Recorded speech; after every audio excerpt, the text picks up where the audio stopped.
तेजस्वी पीके आमने सामने, यादव किसके होंगे? यह सवाल इसलिए क्योंकि तेजस्वी के घर में प्रशांत किशोर नजर भिड़ाए बैठे हैं।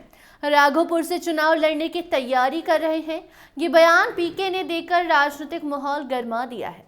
जी हां, दरअसल जनसुराज पार्टी के सूत्रधार और चुनावी रणनीतिकार कहे जाने वाले प्रशांत किशोर बिहार के सियासी रण में पैर जमाने की कोशिश में पूरी तरीके से लग चुके हैं। पीके ने बिहार विधानसभा चुनाव लड़ने का ऐलान भी किया है।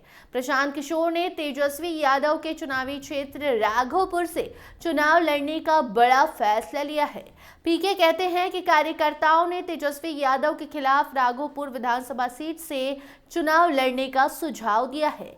मोतिहारी में एक संवाददाता सम्मेलन को संबोधित करते हुए प्रशांत किशोर ने ये ऐलान किया है, जिसके बाद सियासत गरमाई हुई है। अब ऐसे में सवाल उठता है कि राघोपुर तेजस्वी का घर कहा जाता है और ऐसे में प्रशांत किशोर का ये प्लान आने वाले वक्त में क्या रंग लाएगा, ये तो देखना होगा। बाकी आप पहले सुनिए पीके की पूरी प्लानिंग तेजस्वी यादव के खिलाफ राघोपुर में क्या कुछ है। निश्चित तौर पर चुनाव लड़ेंगे, उसमें कोई दिक्कत नहीं है।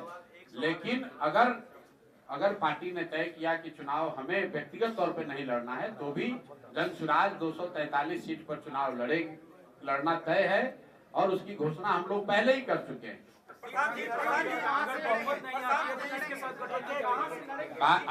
अगर बहुत कहां से लड़ेंगे तो भैया जहां से पार्टी तय करेगी वहां से लड़ेंगे। अभी हमारे नाम से, क्योंकि आप में से कुछ लोगों को पता होगा कि अभी जनसुराज में आवेदन की प्रक्रिया चल रही है। जिसको चुनाव लड़ना है वो लोग आवेदन दे रहे हैं।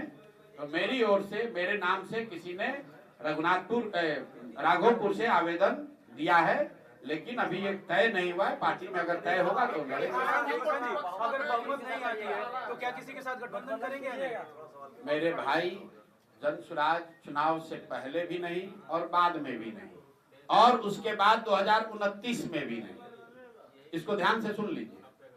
2025 में भी 243 लड़ेंगे और चुनाव के बाद जितना भी सीट आए 2029 में भी 243 ही लड़ेंगे। एक सीट कम नहीं लड़ेंगे। तो गठबंधन का सवाल ही नहीं है, न पहले न बाद में। क्यों नहीं है?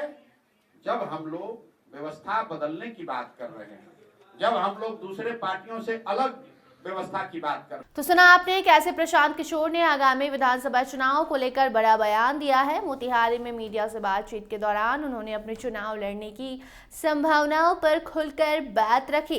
पीके ने कहा कि अगर उनकी पार्टी उन्हें चुनाव लड़ने का अवसर देती है तो वो राघोपुर विधानसभा सीट से चुनाव लड़ सकते हैं। उन्होंने ये भी बताया कि उनकी पार्टी में जो भी चुनाव लड़ना चाहता है वो पार्टी कार्यालय में आवेदन दे रहा है। इसी प्रक्रिया के तहत उनके लिए राघोपुर सीट से चुनाव लड़ने का आवेदन दिया गया है। अब इस पर अंतिम फैसला पार्टी ही करेगी और वो पार्टी के निर्णय के अनुसार ही आगे का काम करेंगे। बाकी अब गौर करने वाली बात यह है कि बिहार में राघोपुर विधानसभा सीट राजद का घर मानी जाती है। ये सीट फिलहाल तेजस्वी यादव के पास है, जो राज्य के पूर्व उप मुख्यमंत्री और नेता प्रतिपक्ष भी हैं। अगर प्रशांत किशोर इस सीट से चुनाव लड़ते हैं तो ये मुकाबला बेहद ही रोचक हो सकता है।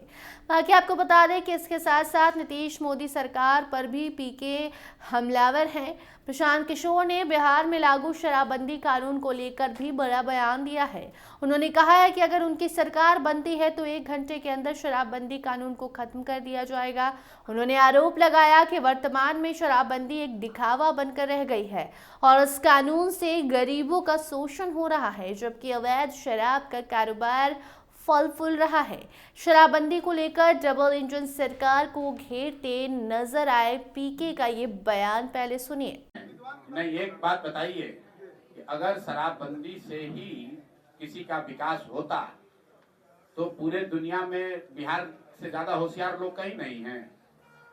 जो भाजपाई यहाँ पर, 1 मिनट, जो भाजपाई कह रहा है शराबबंदी के पक्ष में है, मान लीजिए, तो उससे जरा पूछिए कि भाई तुम्हारा तो देश में शासन है, तो इतना बढ़िया मिठाई तुम लोग बिहार के आदमी को काहे दे रहे हो? यूपी में भी लागू कर दो, मोदी जी पूरा देश में लागू कर दे शराबबंदी, तब ना।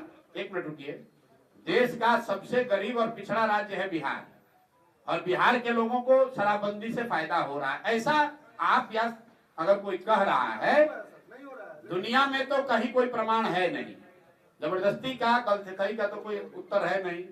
दुनिया में कहीं कोई, आज से नहीं, करीब करीब पिछले 200 साल में अलग अलग देशों में, अलग अलग राज्यों में शराबबंदी का प्रयोग किया गया है। लेकिन लोगों का ये अनुभव है, एविडेंस है कि इससे पहली बात कि शराबबंदी को लागू करना करीब करीब असंभव है। दूसरी बात कि अगर आप इस तरह का कानून लगाएंगे तो इससे नुकसान है ज्यादा है, फायदा कम है। इसलिए शराब को रेगुलेट करने की जरूरत है कि घर घर खुलवाइए मत। खुलवाया भी किसने था? नीतीश कुमार ने ही खुलवाया था। बिहार में हर गांव में, पंचायत में शराब का ठेका किसने खुलवाया था? नीतीश कुमार। और अभी मान लीजिए कि हम तो इतना ही कह रहे हैं, नीतीश कुमार को छोड़िए, जो भाजपाई हैं उनसे पूछिए, भाई शराबबंदी इतना बढ़िया चीज है, अभी तुम कुंभ का इतना ढुंढोरा पीटे हो, यूपी में लागू करा दो शराबबंदी, हम लोग भी स्वीकार कर लेंगे। इतना बढ़िया मिठाई बिहार के आदमी को काहे दे रहे हो भाई? यूपी के लोगों को भी खिलाओ, मध्य प्रदेश और राजस्थान के लोगों को भी खिलाओ। ऐसा तो कहीं नहीं कहा गया है कि बिहार के लोगों को ही शराबबंदी से फायदा होगा, यूपी को नहीं होगा। अगर फायदा दुनिया में तो यही लगता है कि भाई। तो देखिए, एक तरफ तेजस्वी को टक्कर देने की प्रशांत किशोर तैयारी कर रहे हैं, वहीं दूसरी तरफ अगर सरकार पीके की बनती है तो शराबबंदी खत्म करने का वादा भी कर चुके हैं। बाकी अपनी पार्टी के लॉन्चिंग के बाद पीके ने पहली बार विधानसभा उपचुनाव में किस्मत आजमाया था, लेकिन उन्हें सफलता हाथ नहीं लगी। चारों विधानसभा सीटों पर उनके उम्मीदवार चारों खाने चित हो गए। इसके बाद उन्होंने तिरहुत स्नातक स्तरीय विधान परिषद चुनाव में भी भाग्य आजमाया, लेकिन यहां भी उन्हें निराशा हाथ लगी। वहीं अब पीके विधायकी का चुनाव लड़ने चले हैं। देखना होगा कि आगामी विधानसभा चुनाव में प्रशांत किशोर का क्या होता है। आप बिहार में बनी इस नई पार्टी को लेकर क्या कुछ सोचते हैं? प्रशांत किशोर की रणनीति, वादे, दावे पर आपकी क्या राय है? कमेंट सेक्शन में जरूर बताइए। देखते रहिए स्टार टीवी बिहार। धन्यवाद।